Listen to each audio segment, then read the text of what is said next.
talk here about another thing that I find funny. Catch cans.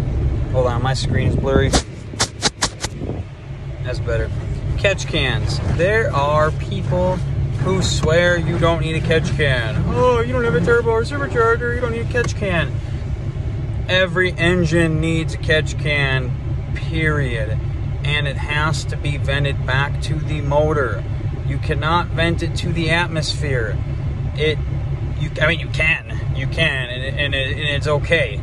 But there's dyno-proven results that applying vacuum to the crankcase will actually gain power on the dyno versus venting the atmosphere.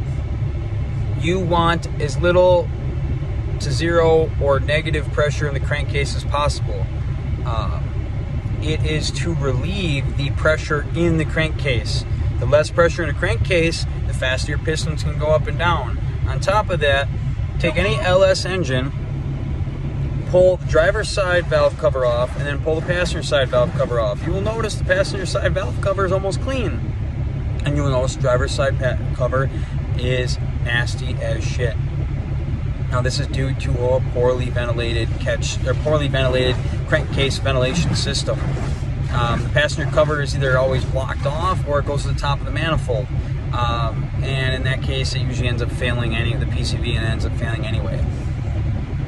If you want your motor to last forever and your intake to be clean and not be full of freaking nasty black shit and buildup, you need a catch can. The people that tell you catch cans are pointless, catch cans are this, whatever, chances are they voted for Hillary because they are literally that ignorant. Chances are they have a K&N drop-in filter because K&N is the best.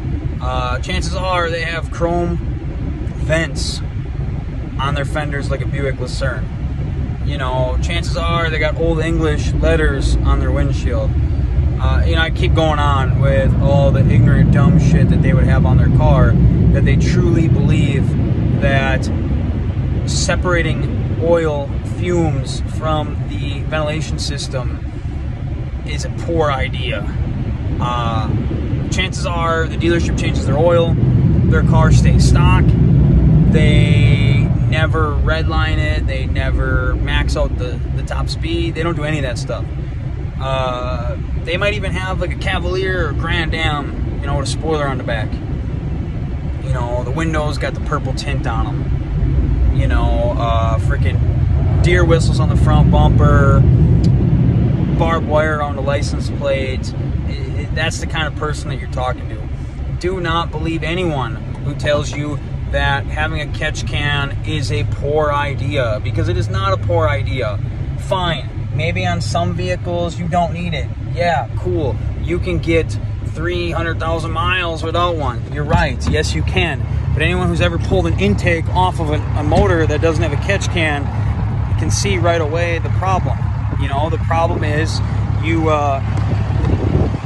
sorry, I gotta flip them damn moose mirrors up. The problem is that you get fuel and shit in the intake. It builds up. Dirt and whatever other crap you suck into your motor builds up on it. Then you got oil also building up on it. Eventually you get this huge, just nasty black spots inside your motor. And, you know, it's mind-blowing that people are okay with that. Like, why wouldn't you want your motor clean? You know, it's, yeah, fine, you don't need it, but it doesn't mean that it's a waste of time or money. I mean, you can get catch cans for like a freaking $100 that work great. I mean, my Hellcat, now granted, I had a supercharger, I'd fill up my catch can every 1,000 miles. You know, a regular naturally aspirated motor without boost, you can still fill up a catch can half full at 3,000 miles, especially the harder you drive it. The harder you drive it, the more you need the catch can. So, I guess, rant over, get a goddamn catch can. It doesn't matter what you drive. Get a catch can. Diesel, gas, I mean, you know, I mean, you can put one on an electric car, but I don't really know what you're going to catch. But just get the damn catch can. Get a nice one. If you're a Chrysler guy, get the Billet Technologies ones or the MMX ones or whatever. You know, they're a nice catch can, and they're not that expensive, and they're easy to install. It's one of those mods that down the road is going to not hurt you at all. You won't even really notice it in your pocketbook.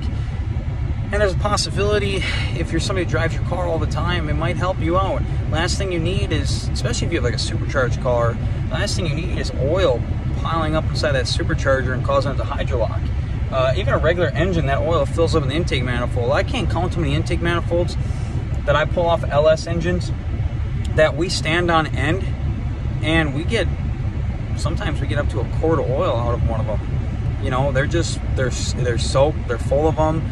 But people don't want to believe it. But the thing is, they don't work on their own cars. So, I mean, those are the same guys that think that their tuner blew up their shit when, you know, their foot's always to the floor. And they just abuse the hell out of it and they don't help anything out. So, if you got anything to add, comment it down below.